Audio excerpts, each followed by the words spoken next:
Deus, querido Pai, Jesus, amigo e mestre, muito te agradecemos, Senhor, por mais esta oportunidade que estamos tendo de aqui nos encontrarmos, procurando ampliar o nosso entendimento sobre as leis de Deus à luz dessa doutrina. Que o nosso irmão que fará uso da palavra possa receber a inspiração desses amigos espirituais que por certo aqui se encontram. Obrigada, Senhor. Graças a Deus e que assim seja. E com vocês, José Manuel. Bem, queridos irmãos, ainda bem que esse presidente novo não é do Centro Espírita Friburguense, aqui continuo sendo eu. Não é? Viram só? Eu não estou livre dessa, como estará o Lula a partir do dia 2. Hoje até a capa da Veja diz assim, dia 2 ele sai da presidência, mas será que a presidência sai dele? Esse é o grande trauma das pessoas que têm poder e de um dia para o outro se veem sem poder. É difícil, o difícil é encarar essas realidades que a vida nos apresenta. Há um drama muito grande. É aquilo que eu mostro para vocês aqui, é o apego a isso. Quem está apegado a isso, fama, dinheiro e poder, vai ficar aqui agarrado. Aí eu já disse que o custo desse agarramento, Coutinho, é a osteoporose, artrose, artrite, câncer de próstata, câncer de mama, infarto, todos esses problemas que quem fica agarrado aqui tem que ter. As pessoas querem os prazeres do mundo, anseiam em continuar com os prazeres do mundo, mas quem quer os prazeres do mundo tem que arcar também com os sofrimentos e as desgraças do mundo. É uma coisa de ação e reação. Então, o que todos os filósofos, o que todos os grandes vultos da humanidade sempre nos alertaram, não se apeguem a isso. Tem nenhum filósofo aí das virtudes humanas, desde Confúcio, desde a origem da humanidade até agora, que tenha estimulado, fiquem, se agarrem, sejam reis, sejam poderosos, sejam imperadores. Ninguém disse isso. Porque a felicidade está longe do apego à fama, ao poder e à matéria. Felicidade tem que estar longe disso.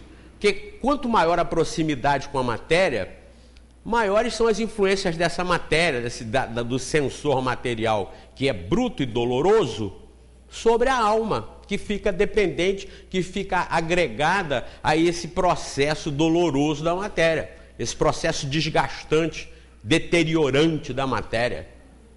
Todas as recomendações de todos os grandes vultos da humanidade sempre foram para que nós nos afastemos da matéria, nos afastemos das coisas do mundo, das materialidades, dos atrativos do planeta, porque os atrativos a isso nos agarram. Então, por exemplo, perder o poder é um trauma muito grande.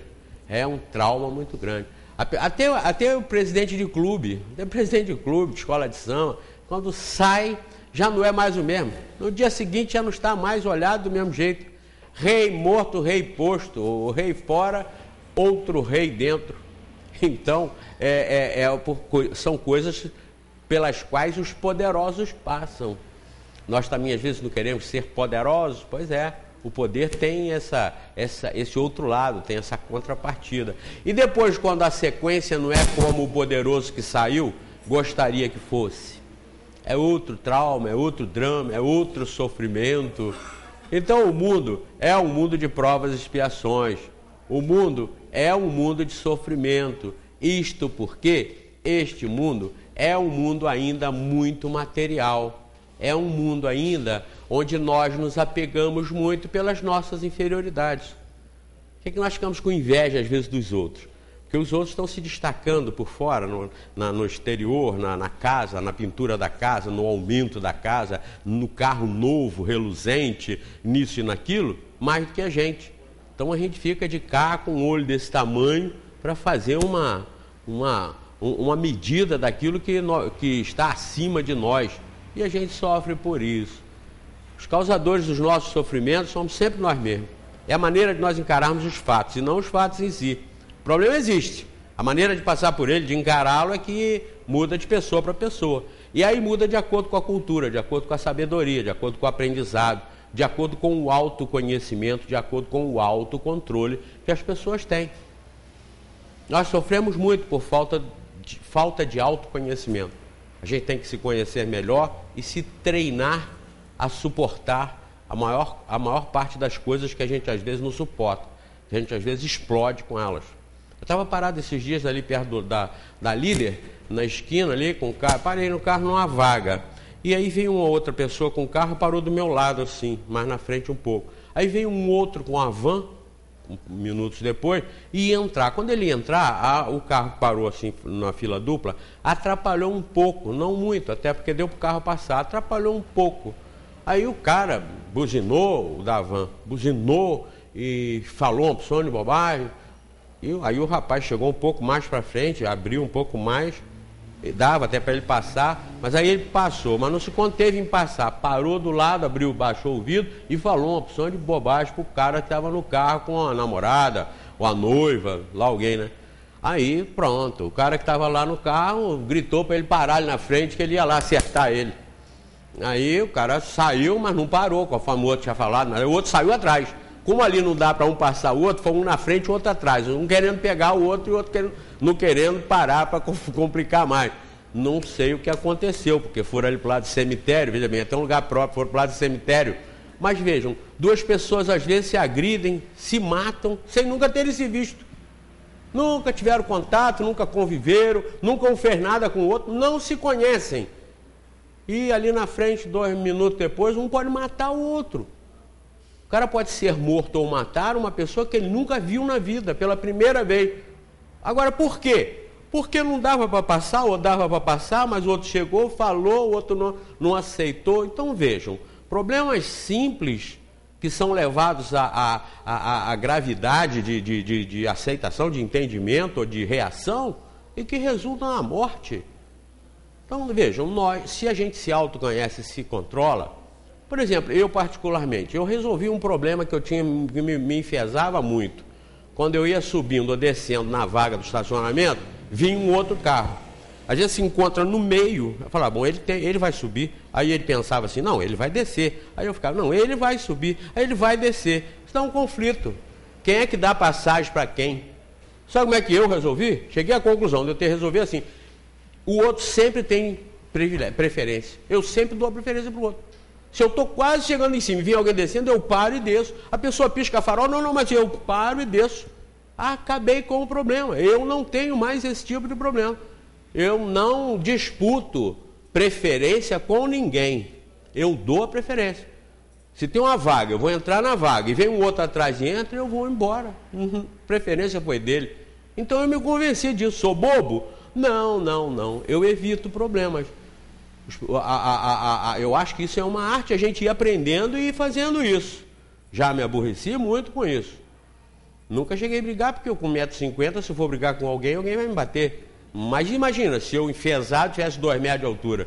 Eu já até agradeci muito a Deus não ter 1,90 m, 1,95 m, porque se eu tivesse eu não teria vingado. Então as coisas já são de acordo, para a gente se amansar, para nós nos amansarmos. Tem gente que vem com defeito físico, não é por acaso. É porque ali está um espírito que precisa, aquilo é um freio. Então veja bem, a gente às vezes ser pequenininho, fraquinho, feio, é um freio para os nossos defeitos, para as nossas tendências. Eu sei que é real. Porque mínimas coisas às vezes nos interferem demais na vida. Como por exemplo ter pé grande, ou ter pé pequeno, ou ter orelha grande. Quantas pessoas sofrem horrores por causa disso? Sofrem horrores por causa do pé, por causa da orelha, do nariz. Sofre, fica traumatizado uma vida inteira porque tem o raio do nariz que acha. Ele às vezes acha, ou ela, acha grande ou acha pequeno, ou acha muito buraco muito grande, sei lá, alguma coisa. Então leva a vida inteira. O ideal dele é um dia fazer uma cirurgia naquele raio daquele nariz. Perdendo a vida, a chance de viver a vida, de curtir a vida, de amar os seus amigos, seus parentes, seus filhos, seus netos, seus sobrinhos, de ser feliz, de sorrir, de brincar, de ser contente. Leva a vida inteira amargurado por causa do raio do nariz. Eu já disse para vocês como corrigir isso na minha filha. Reclamava do pé, eu tenho um pé horrível. Eu falei uma vez com ela assim, pede para quando tiver um acidente, você perder os 2 pés, acabou o problema. Mas aí, peraí, perder tá. Mas eu vou ficar sem o pé, então é pior. Então não é melhor ter um pé feio, e o pé dela é lindo, eu acho, mas não é melhor ter um pé feio do que não ter o pé? Não é melhor ter um nariz grande ou comprido do que não ter o nariz?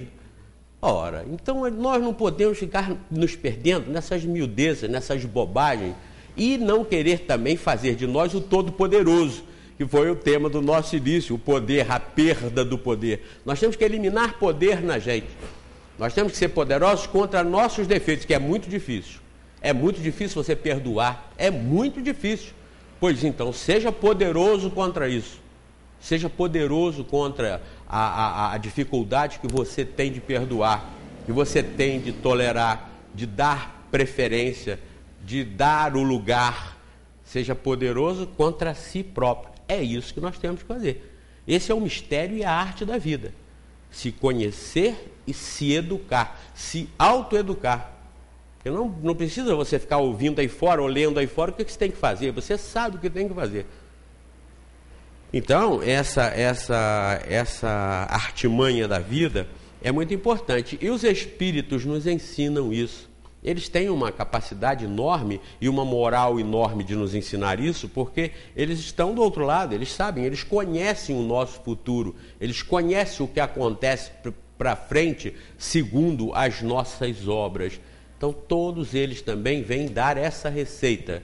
Se autocontrolem, se autoconheçam, se autofiscalizem, se autoeduquem, se autotrabalhem, porque nós já sabemos quais são os defeitos que nós temos que enfrentar, que nós temos que trabalhar. Então, todos os espíritos vêm bater nessa tecla. Não importa que sejam ou não espíritas, façam esse trabalho, que vai levar à humildade, à simplicidade, à fraternidade e à felicidade.